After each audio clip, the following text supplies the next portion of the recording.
जो भारत की natural diversity को देखना चाहते हैं उन्हें ये क्रूज सुंदरवन और असम के जंगलों की सैर कराएगा।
भैया कैला चल चल चल चल आजा रे पार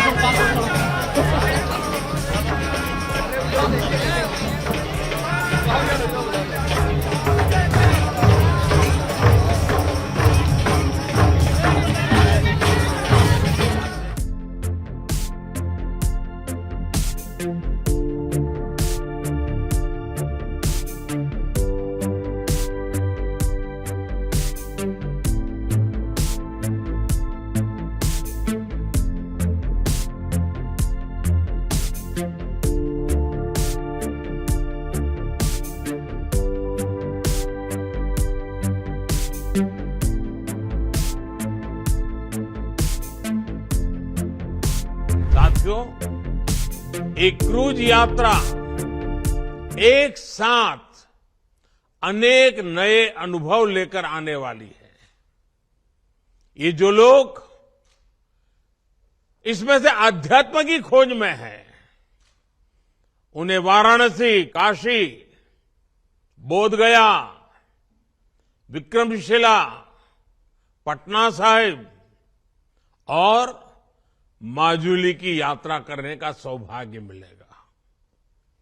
जो मल्टीनेशनल क्रूज का अनुभव लेना चाहते हैं उन्हें ढाका से होकर गुजरने का अवसर मिलेगा। जो भारत की नेचुरल डायवर्सिटी को देखना चाहते हैं उन्हें ये क्रूज सुंदरवन और असम के जंगलों की सैर कराएगा। जिन लोगों की रुचि भारत में नदियों से जुड़े सिस्टम को समझने में है, उनके लिए यात्रा बहुत महत्वपूर्ण होगी, क्योंकि ये क्रूज 25 अलग अलग नदियां या नदी धाराओं से होकर गुजरेगी। और जो लोग भारत के समृद्ध खान पान का अनुभव लेना चाहते हैं उनके लिए भी ये बेहतरीन अवसर है। यानी भारत की विरासत और आधुनिकता का अद्भुत संगम हमें इस यात्रा में देखने को मिलेगा। क्रूज टूरिज्म का ये नया दौर इस क्षेत्र में हमारे युवा साथियों को रोजगार, स्वरोजगार के नए अवसर भी देगा। विदेशी पर्यटकों के लिए तो ये आकर्षण होगा ही, देश के भी जो पर्यटक पहले ऐसे अनुभवों के लिए विदेश जाते थे, वे अब पूर्वी भारत का रुख कर पाएंगे। ये क्रूज जहां से भी गुजरेगा वहां विकास की एक नई लाइन तैयार करेगा। क्रूज टूरिज्म के लिए ऐसी ही व्यवस्थाएं हम देश भर के नदी जलमार्गों में तैयार कर रहे हैं। शहरों के बीच लंबे रिवर क्रूज के अलावा हम अलग अलग शहरों में छोटे क्रूज को भी बढ़ावा दे रहे हैं। काशी में भी इस प्रकार की व्यवस्था अभी चल रही है। ये हर पर्यटक वर्ग की पहुंच में हो, इसके लिए बजट से लेकर लग्जरी क्रूज तक हर प्रकार की सुविधाएं देश में विकसित की जा रही हैं। साथियों, देश में क्रूज टूरिज्म और हेरिटेज टूरिज्म का ये संगम ऐसे समय में हो रहा है जब भारत में पर्यटन का एक बुलंद दौर शुरू हो रहा है।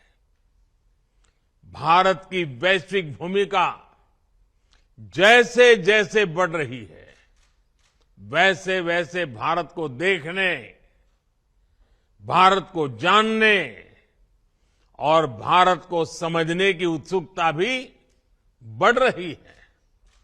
इसलिए बीते 8 वर्षों में हमने भारत में टूरिज्म सेक्टर के विस्तार पर विशेष बल दिया है। हमने अपने आस्था के स्थानों, तीर्थों, ऐतिहासिक स्थलों के विकास को भी प्राथमिकता बनाया है। काशी नगरी तो हमारे इन प्रयासों की साक्षात साक्षी बनी है। आज मेरी काशी की सड़कें चौड़ी हो रही हैं, गंगा जी के घाट स्वच्छ हो रहे हैं।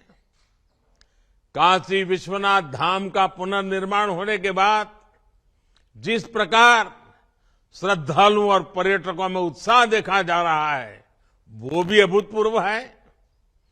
बीते वर्ष जितने श्रद्धालु काशी आए हैं, उससे हमारे नाविकों, रेहड़ी ठेले रिक्शा वालों, दुकानदारों, होटल गेस्ट हाउस चलाने वालों, सभी को लाभ हुआ है। अब गंगा पार के क्षेत्र में इन नई टेंट सिटी काशी आने वाले श्रद्धालुओं को, पर्यटकों को एक नया अनुभव देगी। इस टेंट सिटी में आधुनिकता भी है, अध्यात्म भी और आस्था भी है। राग से लेकर स्वाद तक बनारस का हर रस, हर रंग इस टेंट सिटी में देखने को मिलेगा।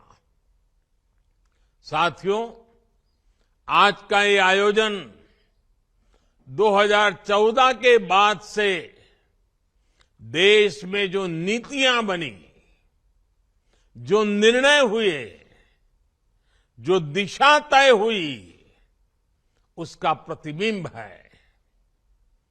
21वीं सदी का ये दशक भारत में इंफ्रास्ट्रक्चर के कायाकल्प का दशक है। इस दशक में भारत के लोग आधुनिक इंफ्रास्ट्रक्चर की जो तस्वीर देखना जा रहे हैं, जिसकी कल्पना तक किसी जमाने में मुश्किल थी, चाहे घर, टॉयलेट, बिजली, पानी, कुकिंग गैस, शिक्षण संस्थान और अस्पताल जैसा सामाजिक इंफ्रास्ट्रक्चर हो, डिजिटल इंफ्रास्ट्रक्चर हो या फिर रेलवे, हाईवे, एयरवे और वाटरवे जैसा फिजिकल कनेक्टिविटी, इनसे जुड़ा हुआ इंफ्रास्ट्रक्चर हो। ये आज भारत के तेज विकास का, विकसित भारत के निर्माण का सबसे मजबूत स्तंभ है।